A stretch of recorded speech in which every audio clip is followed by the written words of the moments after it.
My grandfather passed a month ago, shortly after my 21st birthday. My dad left when I was 7, and my mum passed away when I was 11, shortly after my grandma. My granddad took me in straight away despite his age, even though he was still mourning both his wife and daughter. Though still deadly sharp, his physical condition wasn't great in his last few years. I'd express my worry for him sometimes, but he'd always tell me to get lost and assure me he'd see me through till 21. He was the light of my life.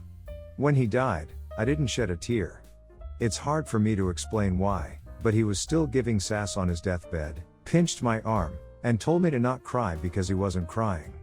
After I left, I received a text from my aunt later that evening that she was disappointed at me for not being visibly mournful, and apparently him telling me not to was a very poor response. I ignore this since we were all grieving. I didn't return to the house for 3 days to avoid being alone again. When I did return, I found the shelves empty, bits of furniture missing, and photos taken from the walls. I confronted my aunt immediately, who after some arguing returned most of what was taken. Maybe she didn't think I'd notice, but not only had she taken both my granddad's and his dad's service medals, but she had also sold them. Luckily, I found the selling post on Facebook quickly enough, and the man who bought them was happy to return them to me. I refunded man, and don't plan on asking my aunt for repayment since I'm just so glad to have them back in the first place. I did not confront my aunt about this. The funeral arrives, and I'm straight away hounded for going through with a cremation. I keep telling her that it was my granddad's decision, not mine, but apparently, this contradicted his Catholic values. I'm an extremely mellow person, but this continued into the gathering afterward. She told others how selfish I was for not letting her take any of his belongings, and how she thought I pushed him into signing his house over to me. I was soon invited to sit among a table of some of his old friends, at which my aunt was sat too. I tried to not pay her any mind, but the conversation soon devolved and she slipped up and told the table that I hadn't even let her take a single medal. I lost myself at this and erupted into a slurry of profanities. My aunt immediately starts crying, and I seize the moment to call her out on her selling the medals in the first place. I'm not sorry for the things I said to my aunt, but I'm deeply ashamed of my behavior given the setting. Some people have approached me offering support, to which I have not replied, but I have this immense feeling of guilt in my stomach that I can't shake. I know for sure that I overreacted, but am I an idiot? Should I apologize to each attendee individually? I'm in a terrible way at the moment and my mind is all over the place. I feel like I need someone from the outside to tell me what to do. Not the idiot. I'm so sorry for your loss, but everyone mourns in their own way. Some people react by crying nonstop, others bottle it up and erupt days, weeks, years later. It seems like you are in the latter category, and your reaction to your aunt's behavior definitely cements that. You did as he asked, and her behavior is inappropriate and selfish. You're not an idiot for erupting on her, and honestly, if everyone cares for you, you shouldn't need to apologize. It was a natural reaction.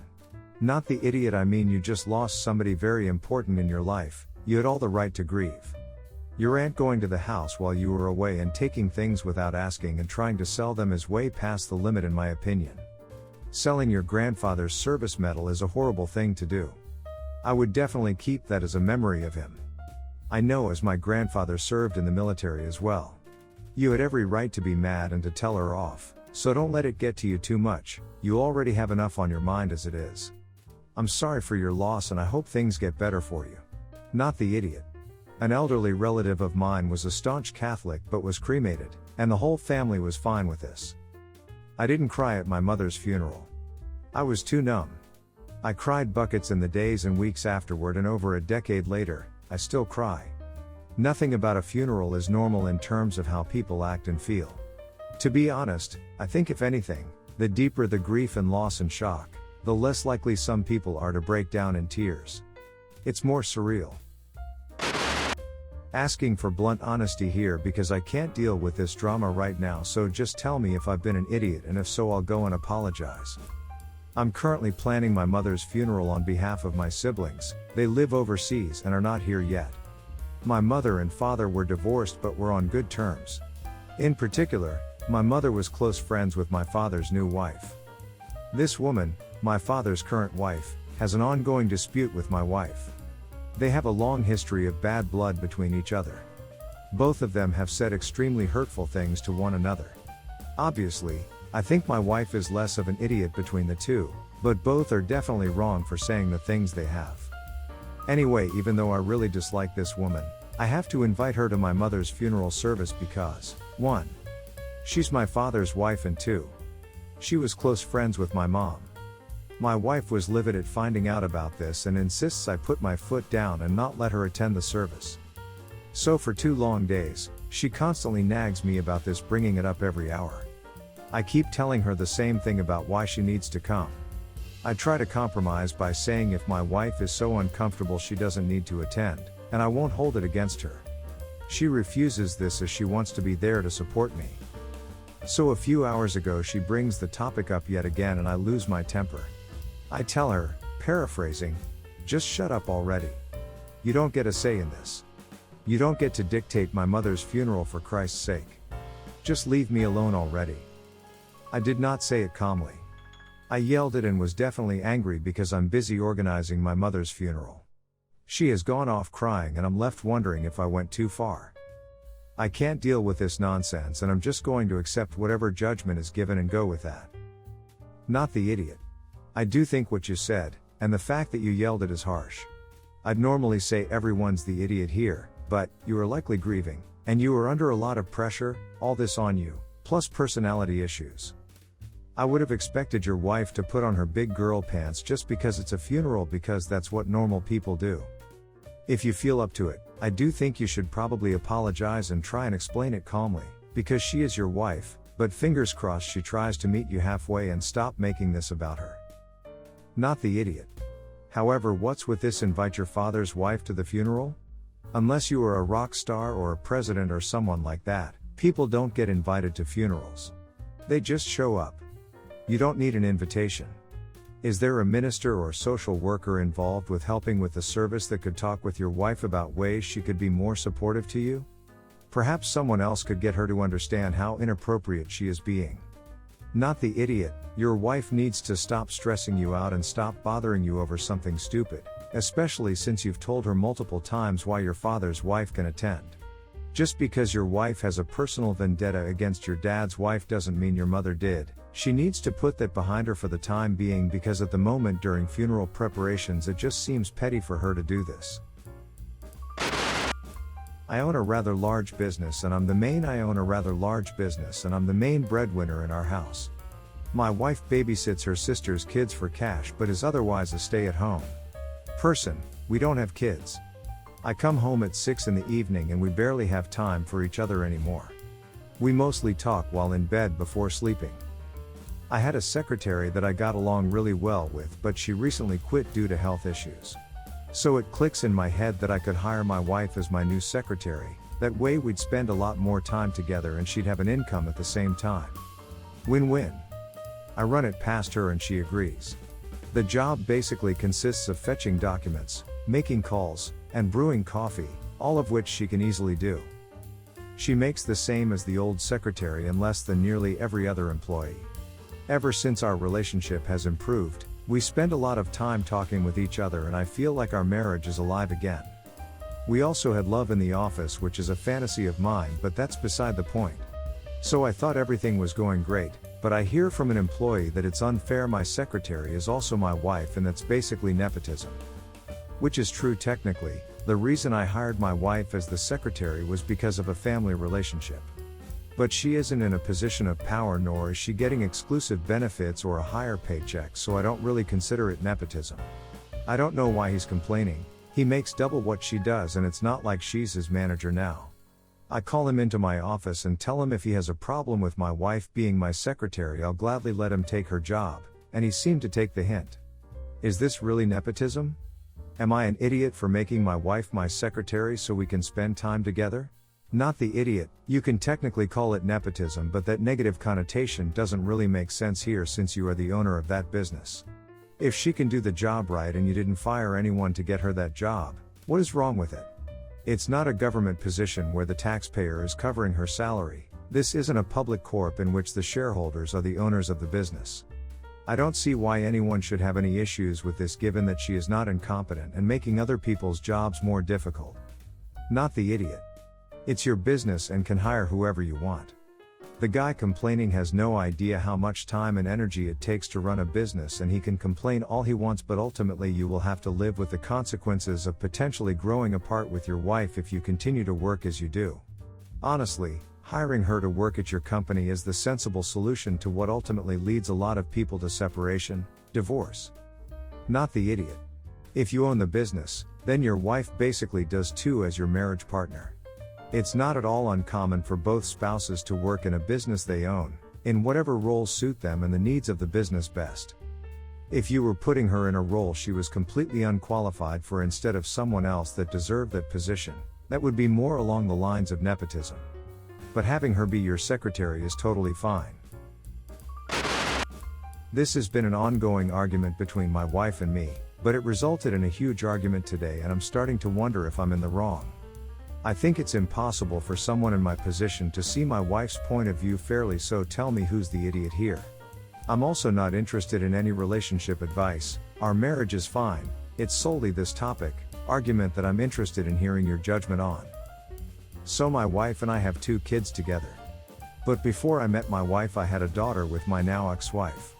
My daughter passed away when she was 7, and the emotional toll of this destroyed my marriage with my ex-wife. We haven't said a word to each other in almost a decade, and I have no desire to speak with her anyway. I still own the same house as then, and I've pretty much left my daughter's room as it was. At first, it was just because there was no reason to, but now it's kind of like a memorial in some weird sense. I can't really explain the logic behind it because I don't think there is any. It just doesn't feel right to change her room. This has been the cause of the only arguments my wife and I have really had. The house has 4 bedrooms, so each of our kids has a room. We have a shared room, and then there's my daughter's old room. My kids know not to go in there, and it's just left there. Occasionally I will go in there and read a book, or just lie down on her bed. It's therapeutic in some weird way. My wife has always wanted to change the room. At first, it was because she wanted to study, but I refused, and eventually, she gave up. We're now talking about having a 3rd child, and naturally, she wants our new kid to have my daughter's old room. Again, I put my foot down and said that wasn't an option, and that our 2 older kids can share a room instead. She really blew up at me and told me she was sick of me holding on to the past. She was sick of me being unable to compromise on this. She was sick of feeling like my deceased daughter came first. She said a lot of things, but I think that basically sums it up. When she said these things I was really hurt. But I've had a few hours to think it over, and I think I might be the unreasonable idiot here. It's not fair to make my kids share a room because I won't let go of the past. It's not fair to have a memorial that reminds my wife that she wasn't my first love. You are the idiot. You don't have enough bedrooms for your potential children. Assuming you can afford it, it is expected to provide children their own bedroom. Exceptions to this are made by child protective services and such when there is a lack of financial ability, not when you have a spare room you refuse to share. Create a small area of the house to remember your daughter. Maybe someplace you can see every day. Help her memory live on by reading her books to your other children and telling them stories about their sister. No idiots here. I'm sorry for your loss. It must be difficult. But, your growing family's needs really have to come before the needs of your dead daughter. I know it's difficult, but you have to give up this room for the good of your family and marriage. No one says you have to forget her, but her ghost doesn't need a room. Put up her photograph in a special place in your home. Keep her special things in a box that you can open from time to time. There are all manner of things that you can do that don't require a mausoleum in your home. Let this room become a place of joy filled with the laughter of a third child. No idiots here. I can't imagine what it feels like to lose a child, but keeping a room as a memorial like that isn't healthy. It actually hinders the healing process. I'm not saying people have to change it right away, although some may want to, but keeping it long term will hold you back from moving on. It may also cause your other children to resent you if they have to share a room so the room can remain unchanged. If you want a memorial, why not plant a tree or something for her? My friendship with Davey's been my mate for 15 years. We've been through some things together, and he's always been my most solid friend. He's always been prone to get jealous around me with girls, and whichever women are in our lives, either separately or together, he will get very weirdly competitive. However, for various reasons both of us have been single Pringles for longer than we've been in relationships, but he's honestly like a brother to me. He's been a shoulder to cry on when my mom passed away. I helped him buy a house, he bought me my first dog, etc. My girlfriend Sophia, I've known her since last November. My gym buddy had been pushing me to meet her, and despite me not really wanting a GF, it happened one day and we hit it off big time. I've known her for 6 months and I can tell you right now she's the one for me. She is never in a million years the type of girl I'd go for. She is completely out of my league. Lip fillers, makeup obsessed, runs around making friends with cats on the street, loves pink anything, calm as anything, has a degree in biomedical science, works for an organization that advises the National Health Service, and is sharply intelligent. When I introduced Dave and Sophia to each other, I was sure they'd love each other. But nope. Despite me thinking Sophia is the most interesting person to walk this earth, Dave has been nothing but hostile to her and is openly rude. She first took it well, and privately I apologized profusely to her. Asked Dave what his issue was and he called her silly, stupid, etc. Since then it's progressed into him openly calling her Blondie, she has dark hair, him telling me she's after my money, him telling me that I need to break up with her because she's only using me and someone like her would never want to be with someone like me. Sophia has said literally nothing about him, and I know she has an insecure streak where she feels like people don't like her as it is, so naturally, I've stopped seeing Dave as much. He's called me drunk last night and told me how I've let this silly girl gets in between him and I'm honestly done with his guy. Am I doing the right thing by severing this relationship? In the last 6 months, my life has been getting better and better, and coincidentally I've been seeing him less and less. His disrespecting my girlfriend is the nail in the coffin as far as I'm concerned, but my other friends think this is a classic case of me being caught up in a shiny new relationship and not seeing the bigger picture. Not the idiot. It's less about the literal relationship and more about the principle of it. If he has no interest in being supportive of the things and people that make you happy, he's not interested in your well-being. Therefore, he's not being a good friend. Maybe if he gets it together and is more supportive, it's worth working out in the future, but it's more important to spend time with people that make you happy and support you than those that don't. Not the idiot. And even though Dave is being quite rude, the message might be something worth listening to. You're in the honeymoon phase of your relationship and are bound to ignore possible flaws in a person. He knows what's best for you, and I think you should try to see where he's coming from. Don't cut ties, man. Just don't do it, especially with a 15-year friendship.